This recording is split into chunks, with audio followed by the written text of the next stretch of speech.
করি আপনাদের ফিগমার যে বেসিক কনসেপ্ট রয়েছে সেটা পুরোপুরি ক্লিয়ার হয়ে গিয়েছে। এখন আমরা এটা কাজের মাধ্যমে আরো বেশি ক্লিয়ার করব। তার আগে আমরা একটু আইডিয়া জেনারেটিং এর জন্য কি কি করতে পারি সে বিষয় সম্পর্কে একটু দেখে আসি। তো আমি এখানে গুগলে লিখব, আগেরটা কেটে দেই, পিন্টারেস্ট লিখব আর কি। পিন্টারেস্ট লিখে একটু সার্চ করলে এখানে গুগলে আপনি একটা অ্যান্সার পেয়ে যাবেন।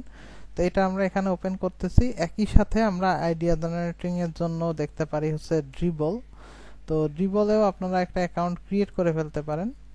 তো এখানে দুইটা লোড হয়ে যাওয়ার পরে এরকম একটা ভিউ দেখতে পারবেন, আর এখান থেকে আপনাকে লগ ইন করতে বলা হবে। লগ ইন না করলে আপনি এখানে আসলে সার্চ করা বা বাকি যে বিষয়গুলো ফিল্টারিং করা অন্যান্য কাজ করতে পারবেন না ভালোভাবে। তো এখান থেকে আমি একটু লগ ইন করে নিচ্ছি, এটা কনফার্ম করে দেই আমি। একই সাথে আমি এখানেও লগ ইন করবো। তো এখানেও আমি আমার গুগল অ্যাকাউন্ট অর্থাৎ জিমেইল অ্যাকাউন্ট দিয়েই লগ ইন করতেছি। তো আপনারা যখন নতুন লগ ইন করবেন তখন কিন্তু আপনাদের সরাসরি এটাতে আসবে না, আপনাদের প্রথমত কিছু অপশন দিবে, এরকম কিছু অপশন যেখানে আপনারা চয়েস করতে পারবেন যে আপনারা আসলে কি কি চান। তো আগে আমি কিছু সার্চ দিয়েছিলাম, এটা এখানে শো করছে। তো আপনারা এখানে মনে করেন যে যদি কোনো কাজ আপনারা আগে থেকে করে না রাখেন তাহলে এটা ঠিকঠাক ভাবে কাজ করবে। এখান থেকে জাস্ট এখান থেকে বলছে তো আমার অ্যাকাউন্ট অলরেডি ক্রিয়েট করা আছে, আমাকে জাস্ট সাইন ইন করতে হবে। তো আমি সাইন ইনে ক্লিক করতেছি। তো এখানে লগ ইন করার পরে এরকম আপনারা সোশ্যাল প্রোফাইল দেখতে পারবেন। আর এখানে একটা বিষয় দেখেন যে এখানে কিন্তু কানেক্ট ফিগমা, এখানে ফিগমাটা কানেক্ট করা যাবে। তো আমরা যেহেতু ফিগমা অ্যাকাউন্ট ক্রিয়েট করেছি তো এজন্য আমি এটাকে একটু কানেক্ট করেই দিচ্ছি। তো আপনারা এটা কানেক্ট রাখতে পারেন অথবা না চাইলে না করতে পারেন। তো এখন এটা কানেক্ট করার পরে আমাদের মোটামুটি একটা ভিউ চলে এসেছে এখানে, এবং এখানে একটা সার্চের অপশন পাচ্ছি। ঠিক একইভাবে এখানেও আমরা দেখেছি যে সার্চ করতে পারবো কিভাবে। তো আমি আগে যেভাবে সার্চ করেছিলাম এখন আপনাদের একটু আবার দেখাই যে পোর্টফোলিও আমরা একটা করব, নিজেদের জন্য পোর্টফোলিও সাইট করব। কেননা এত সময় আমরা এদিক সেদিক অনেক ধরনের সাইট করেছি কিন্তু আমরা কোনো পারপাস ঠিক করে নেইনি, কিন্তু এবার আমরা একেবারে স্পেসিফিক আমাদের নিজেদের জন্য সাইটটা করব। তো এই জন্য আমরা একটু পোর্টফোলিও ওয়েবসাইট এরকম ভাবে আপনি একটু বিস্তারিত লিখে দিলে এক্সাক্ট রেজাল্টটা পাবেন যে এটা হচ্ছে ওয়েবসাইট। আপনি যেহেতু ওয়েব ডেভেলপার হবেন আপনি এখান থেকে ওয়েব ডেভেলপার দিতে পারেন। এই ওয়েব ডেভেলপার সার্চ করলাম।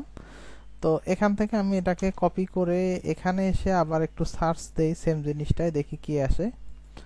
তো এখানে দেখেন যে অনেকগুলো আসলে আইডিয়া রয়েছে এখানে, যেটা আপনি মানে দেখে শেষ করতে পারবেন না, এত বেশি আইডিয়া এখান থেকে পাবেন। তো একই সাথে আমরা এই জায়গাতে আসলেও দেখতে পারবো যে অনেক অনেক অনেক আইডিয়া রয়েছে। তো আমরা শুরুতে একেবারে কমপ্লেক্স কিছুতে চলে যাব, বিষয়টা এরকম না, আমরা সিম্পল কিছু দিয়ে শুরু করব যেন আপনারা সহজে বুঝতে পারেন। আর তারপরে আমরা পরবর্তীতে যখন এগুলোর ব্যবহার শিখে যাব তখন আমরা এখান থেকে আরো আইডিয়া জেনারেটিং করব, আরো বেশি প্রজেক্ট করব। তখন আমার মনে হয় যে আপনারা এটা আরো সহজেই করে ফেলতে পারবেন, কিন্তু শুরুতে একেবারে কমপ্লেক্সে আমরা যাচ্ছি না। তো যেমন এখানে দেখতে পাচ্ছেন যে একটা লেআউট, সিম্পল একটা লেআউট, আর তারপরে এখানে একটা লেআউট রয়েছে, এটাও সিম্পল এর মধ্যে রয়েছে। এরকম আপনারা যে কোনো সিম্পল সাইট অথবা কমপ্লেক্স সাইটও যেতে পারেন যদি আপনাদের অ্যাবিলিটি মনে হয় যে না আমরা এখনই পারবো। তো এখানে আমি এই ওয়েবসাইটটাকে একটু ওপেন করতেছি আলাদা একটা ট্যাবে। একই সাথে এখানের একটা ওয়েবসাইট আমার পছন্দ হয়েছে, এটা একটু ওপেন করি। আর এরকম ভাবে মানে র্যান্ডমলি যেতে থাকলে আসলে কত ওয়েবসাইট পছন্দ হবে এটা বলা যাচ্ছে না, কারণ এখানে অনেক সুন্দর সুন্দর ডিজাইন পাওয়া যায়। প্রফেশনাল যারা কাজ করে তারা কিন্তু এভাবে এখানে সবকিছু দিয়ে রাখে, এখান থেকেও অনেক ক্লায়েন্ট পাওয়া যায়। আবার এখানে এসে আপনি যদি একটু এখানে লুক আপ করেন যে কোথায় কি আছে, দেখেন যে এখানেও অনেক সুন্দর সুন্দর ডিজাইন কিন্তু রয়েছে। তো আমরা এখানে দেখতে পাচ্ছি যে পোর্টফোলিওর ওয়েবসাইটের সংখ্যা একটু কম কম লাগছে আমার কাছে। আসলে এখানে আমরা এক্স্যাক্টলি যে ধরনের সিম্পল ডিজাইন চাচ্ছি সেইগুলো একটু কম এজন্য। তো যাই হোক, আমরা একটা প্ল্যাটফর্ম থেকে আগে কাজ শিখি, সেকেন্ডলি আমরা চেষ্টা করব যে এটার একটু ঘাটাঘাটি করার জন্য। তো আমি আপাতত ড্রিবলটাকে অফ রেখে এখান থেকে কিছু স্যাম্পল নিয়ে নিব। তো এখানে দেখতে পাচ্ছেন যে এখানে এটা হচ্ছে ইন্ট্রো এরিয়া, তারপরে এখানে একটা সেকশন রয়েছে, এরকম ভাবে আমরা যদি এইটাতে দেখি, এটাতেও বেশ ভালো একটা সুন্দর মানে ডিজাইনটার নিচে কিন্তু সাজেশনে আরো অনেক সিমিলার টাইপের মানে লেআউট দেওয়া রয়েছে, যেগুলো আপনারা এখান থেকেও চুজ করতে পারেন চাইলে। যেমন এই যে রাইট সাইডে একটা দেখতে পাচ্ছেন, তারপরে নিচে এখানে দেখেন একটা, এখানে একটা। তো এরকম সিম্পলি কিন্তু অনেকগুলো ওয়েবসাইটের লেআউট এখানে আমরা পেয়ে যাব, যেখান থেকে আমরা আইডিয়া জেনারেট করতে পারবো খুব ইজিলি আমাদের ফিগমা ব্যবহার করে। এটা একটু লোড হতে সময় নেবে হয়তো ইন্টারনেটের উপরে বেসিস করে। আর এমনিতে যদি আপনি একেবারে র মার্কআপ চান, তাহলে দেখতে পারবেন যে এগুলোও কিন্তু এখানে পাওয়া যাচ্ছে, যে এখানে আপনার কোনো ইমেজ বা অন্য কোনো লেআউটের শেপ টেপ দেয়া নাই, জাস্ট এখানে মোটামুটি কিছু আইকনিক বিষয় এখানে দিয়ে একটা আমাদের লেআউট রেডি করে দিয়েছে, আমরা যেভাবে করেছিলাম wireframe.cc থেকে। তো এখানে সবগুলো লোড হয়ে গিয়েছে। এখন দেখতে পাচ্ছি যে এখানে লেআউট গুলো কত সুন্দরভাবে বোঝা যাচ্ছে, এবং আপনি চাইলে এখানে নিচে আরো কিছু ট্রাই করতে পারেন। তো আমরা অনেক বেশি দেখব না, অল্প কিছু প্রথমে দেখে একেবারে সিম্পল একটা লেআউট রেডি করার চেষ্টা করি। তো আমার কাছে মনে হয় আমরা প্রথমে যে দুইটা চয়েস করেছিলাম এটার মধ্যে আমরা সিম্পলি আগাতে পারি। তো এটার আইডিয়া জেনারেটরের জন্য আমরা এখান থেকে এটাকে ইমেজ হিসেবে সেভ করে নিতে পারি আমাদের যে সেভ করার লোকেশন রয়েছে সেখানে। আর এর মাঝে আমরা আরেকটা কাজ করতে পারি, যে এখান থেকে আরো কিছু স্যাম্পল কালেক্ট করে ফেলতে পারি। যেমন এখানে একটা রয়েছে, এটা একটা সিম্পল স্যাম্পল আমার কাছে মনে হয়, তো এটাও আমরা নিয়ে নিতে পারি। তো এটা আমি সেভ করছি। এখান থেকে আমরা হেডার এরিয়ার জন্য একটা আইডিয়া নিতে পারবো। তারপরে এটাকে অফ করে দেই। এখানে আমরা কিছু আইডিয়া পেতে পারি যে অ্যাবাউট এর যে এরিয়া রয়েছে এই সেকশনটার জন্য। তো এটা আবার থিম ফরেস্টের সাথে লিংক করে দেয়া রয়েছে, দেখতে পাচ্ছেন। যাই হোক, আমরা এটাকে আপাতত অ্যাভয়েড করি, আমরা যেগুলো আগে থেকে চয়েস করে রেখেছি তার মধ্যে একটু দেখার চেষ্টা করি। অর্থাৎ এক্ষেত্রে আপনি যেটা করবেন যে একই সেকশনের জন্য বেশ কয়েকটা ডিজাইন দেখবেন, সেই ডিজাইনগুলো থেকে একটা আইডিয়া নেবেন যে কি কি সেকশন আপনি রাখতে পারেন, তারপরে সেটা আপনি হচ্ছে আপনার ডিজাইনে অ্যাপ্লাই করবেন। তো আমি জাস্ট এখান থেকে সিম্পল কিছু নিচ্ছি বরাবরের মতোই। এটাও আরেকটা থিম কোম্পানির জন্য ডিজাইন করা, হয়তো আমি জাস্ট এখান থেকে আইডিয়া নিব, আমরা কপি করব না হুবহু, তাতে আবার কপিরাইট ইস্যু হবে যদি আমরা নিজের দাবি করি। তো এখানে বেশ কয়েকটা ফাইল আমরা ডাউনলোড করে নিয়েছি। আমরা কি করব, এগুলোকে আমাদের ইন্সপিরেশনের জন্য এখান থেকে নিয়ে আমাদের যে ফাইল রয়েছে হচ্ছে এখানে প্রজেক্টে, এখানে আমরা একটু একটা ফোল্ডার করে দেই ইন্সপিরেশন, এখানে সেভ করে দিলাম। তো এখন আমরা জাস্ট সিম্পলি কিছু সেকশন এখন দেখব এবং সেটা অনুসারে কাজ করব। তো এখানে একটু খেয়াল করেন যে এখানে লেফট সাইডে একটা হেডিং আছে, এখানে একটু টেক্সট, এবং সেক্ষেত্রে আপনার দুইটা বাটন তারা রেখেছে, আর রাইট সাইডে ইমেজ আছে। তো একইভাবে আমরা যদি আরো কয়েকটা স্যাম্পল এখানে দেখি, এখানে জাস্ট একই রকম ভাবে রেখেছে, এখানে তাদের ডিজাইনটা জাস্ট একটু ডিফারেন্ট, আর এদের উপরে একটু মেনু দিয়ে রাখছে, আর এখানেও মেনু আছে, এবং এটাও যথেষ্ট সুন্দর আমার কাছে মনে হয় ডিজাইনটা। আর এরপরে যেটা রয়েছে এটাও যথেষ্ট সিম্পল এবং নিট অ্যান্ড ক্লিন আমার কাছে মনে হচ্ছে। তো আমরা এইগুলোর মধ্যে যে কোনো একটা নিয়ে আগাবো। আমাদের স্যাম্পল গুলো দেখা হলো, এবং একই সাথে আমরা এখান থেকে কিছু কালার কনসেপ্ট নিয়ে নিতে পারি। যেমন আমার কাছে মনে হয় যে এই দুইটা কালার বেশ আই ক্যাচি সাদার উপরে, এখানে দেখেন এটাতেও একই রকম কালার ব্যবহার করেছে।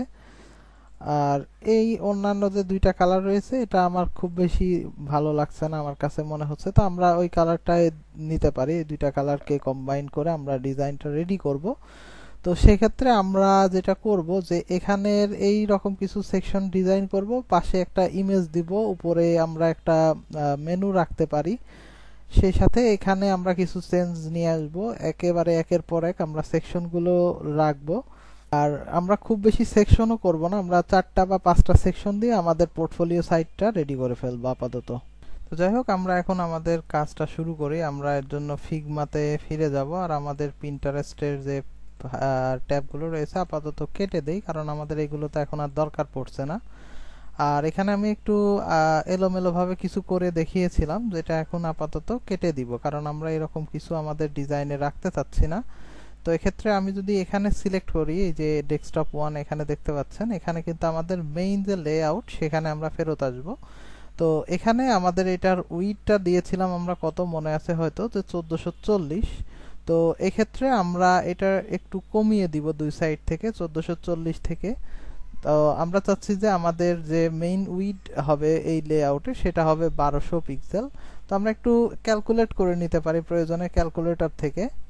আপনারা এরকম ভাবে ক্যালকুলেটরটা ওপেন করবেন। তো আমরা হচ্ছে 1440 থেকে 1200 বাদ দিব, দিলে যে ভ্যালুটা থাকে সেটাকে আমরা 2 দিয়ে ভাগ করে দিব, কারণ দুই সাইডে এটা আসবে। তার মানে এখানে আমরা হচ্ছে 120 পিক্সেল দিলেই হবে।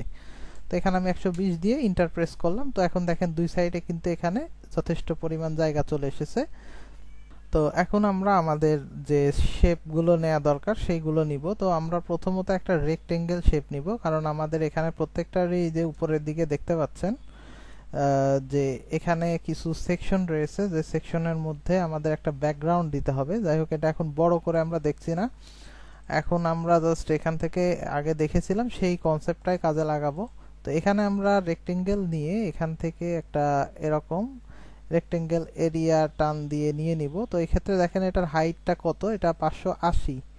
আর এদিকে দেখেন এটার উইডথটা কিন্তু একটু বেশি হয়ে গেছে, এটা হচ্ছে 1202। তো আপনারা চাইলে এখান থেকে 1200 এরকম লিখে দিয়েও কাজটা সেরে নিতে পারেন। এক্ষেত্রে আপনি যে এই রকম যখন এটা ফিট হয়ে যাবে তখন কিন্তু এই যে একটা অরেঞ্জ কালারের একটা রেখা দেখা যাবে সব দিক থেকে, অর্থাৎ এই যে আমি যখন সাইডে চলে যাচ্ছি তখন কিন্তু এটা দেখাচ্ছে না। তো এটা আলটিমেটলি যখন একেবারে পারফেক্টলি ফিট হয়ে যায় তখনই কিন্তু এরকম একটা এরিয়া চলে আসে। তো এখানে আমরা চাইলে এটাকে আরো একটু বড় করে দিতে পারি। এটা আপাতত আমরা 600 পিক্সেল পরিমাণ রাখি। তো এখান থেকে বেশি ঝামেলা মনে হলে আপনারা রাইট সাইডের থেকে এটা করে নিতে পারেন, আমার মনে হয় যে সেটা আপনাদের জন্য বেশি ইজি হবে। তো এখানে এটা হচ্ছে 1200 আর 600 এই অবস্থায় রাখলাম। আর এখন আমরা এখানে কি কি কন্টেন্ট দিব, যেমন এখানে আমরা কিছু টেক্সট দিতে পারি। তো টেক্সট দিতে চাইলে এখানে আমরা প্রথমত দুই ভাবে টেক্সট দিতে পারি। এক হচ্ছে এখান থেকে টেক্সটের এই টুলসটা সিলেক্ট করে এখানে আমরা লিখে যেতে পারি যত ইচ্ছা তত। তো এভাবে লিখে গেলে এটা সমস্যা হচ্ছে যে এটা এরকম ভাবে যেতেই থাকবে। তো আর আরেকভাবে দিতে পারি যে এখানে আমরা এটাকে এভাবে সিলেক্টেড করে দিতে পারি। সেক্ষেত্রে কি সুবিধা হবে, যে আমরা যে টেক্সট লিখবো সেটা এই পর্যন্ত যাওয়ার পরে লাইন ব্রেক করে আবার নিচে চলে আসবে। তো আশা করি আপনারা বিষয়টা বুঝতে পেরেছেন।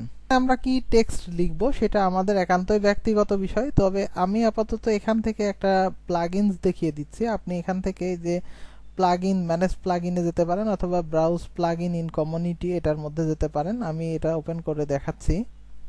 এখানে আসলে এই যে প্লাগইনস এর একটা অপশন এখানে পাবেন।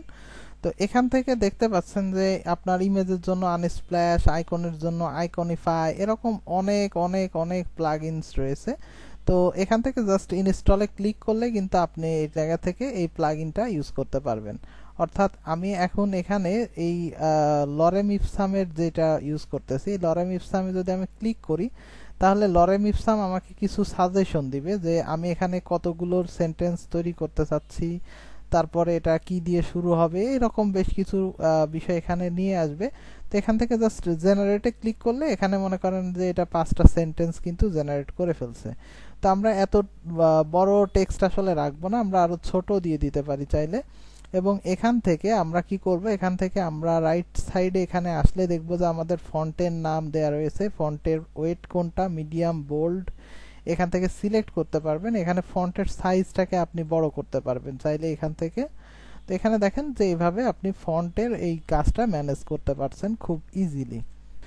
তো আশা করি আপনারা ফন্টের বিষয়টা ক্লিয়ার হয়েছেন। এখন আমরা এই পর্যন্তই রাখছি। পরবর্তী পর্বে আমরা পুরোপুরি আমাদের যে প্রফেশনাল ডিজাইন সেই দিকে মনোযোগ দিব। সে পর্যন্ত সবাই সাথেই থাকবেন। ধন্যবাদ।